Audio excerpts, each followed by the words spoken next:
আসসালামু আলাইকুম। 2022 সালের মাস্টার্স প্রাইভেট প্রোগ্রামের রেজিস্ট্রেশনের বিজ্ঞপ্তি অর্থাৎ মাস্টার্স শেষ বর্ষের ফাইনাল ভর্তি বিজ্ঞপ্তি।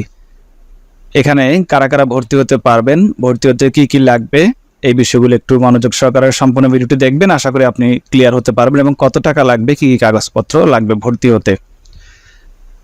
জাতীয় বিশ্ববিদ্যালয় অধিভুক্ত ও নির্বাচিত কলেজ সময়, নির্বাচিত কলেজ বলতে এই প্রাইভেটের ভর্তি কিন্তু সব কলেজে নেই। যে কলেজগুলো বেশি পুরনো অর্থাৎ আপনার জেলার মধ্যে সরকারি যে কলেজগুলো রয়েছে যেগুলো বেশি পুরনো সেগুলোতে থাকে এগুলো। 2022 সালের মাস্টার্স প্রাইভেট প্রোগ্রামে অনলাইন রেজিস্ট্রেশন আবেদন 7 মে বিকাল 4টা থেকে শুরু হয়ে 20 মে 2024 তারিখ রাত 12টা পর্যন্ত চলবে। অর্থাৎ রাত 12টা পর্যন্ত আপনি ফর্ম ডাউনলোড করতে পারবেন।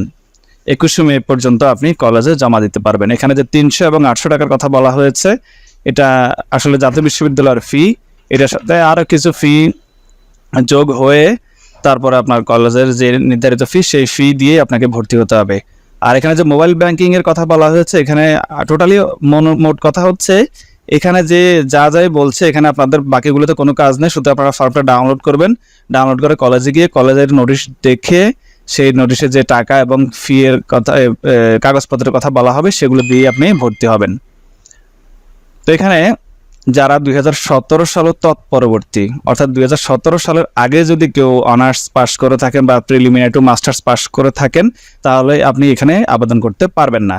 2017 থেকে উপরের দিকে 2017, 2018, 2019, 2020 এগুলোতে যদি আপনার পরীক্ষার সাল হয় অর্থাৎ পাশের সাল হয়, তাহলে আপনি আবেদন করতে পারবেন। এবং আপনার অবশ্যই 2.25 এর উপরে পেতে হবে। 2.25 এর নিচে যদি আপনি পান, যেমন 2.24ও যদি পান, তাও আপনি আবেদন করতে পারবেন না। এটা হচ্ছে সিজিপিএ সিস্টেমে। আর যদি আপনার এখন পর্যন্ত সনাতন পদ্ধতি আর নেই, যেহেতু নতুন সালগুলো চলে আসছে, তারপরে যদি সনাতন পদ্ধতির হয়ে থাকে তাহলে 45% নম্বর থাকতে হবে। এরপর হচ্ছে এটা হলো অনার্সের জন্য।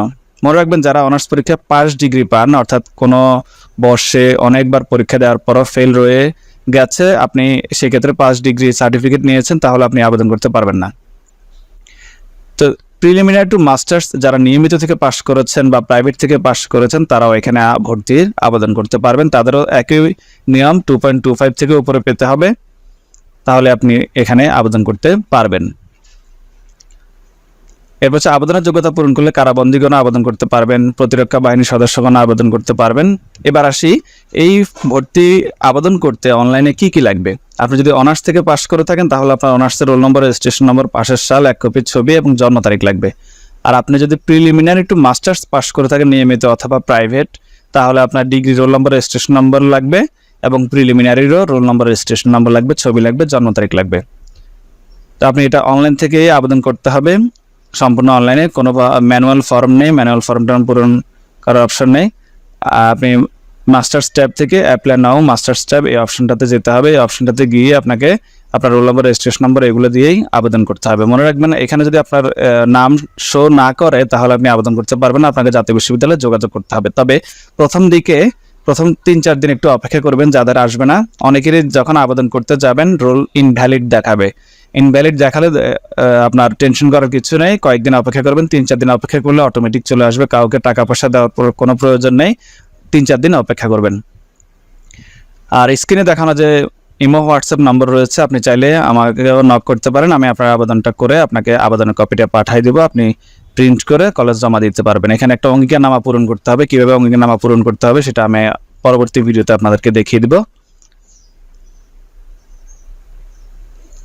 আশা করি পারবেন সবাই।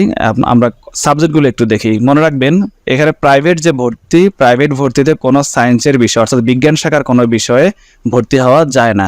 এখানে যে বিষয়গুলোর কথা বলা হয়েছে, শুধুমাত্র আপনি এই বিষয়গুলোতেই আপনি আবেদন করতে পারবেন। আর সাবজেক্ট আপনি পরিবর্তন করতে পারবেন না। অর্থাৎ আপনি প্রিলিমিনারি টু মাস্টার্স এবং অনার্স যেই সাবজেক্টে করেছেন সেই সাবজেক্টে আপনাকে এখানে করতে হবে। আপনি প্রাইভেটে অন্য কোনো সাবজেক্টে করার কোনো সুযোগ নেই। আশা করি বোঝাতে পেরেছি।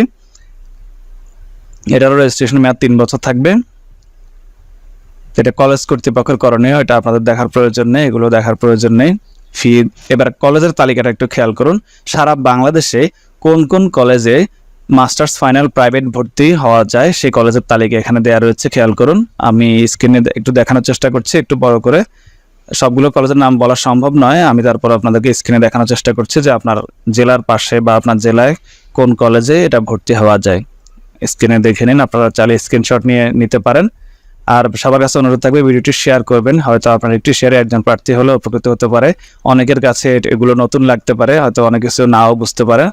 সর্বমোট সারা বাংলাদেশে 65টি কলেজ রয়েছে এই মাস্টার্স ফাইনাল প্রাইভেটে ভর্তি হওয়ার জন্য। যেমন আমাদের এদিকে রয়েছে নোয়াখালী সরকারি কলেজ।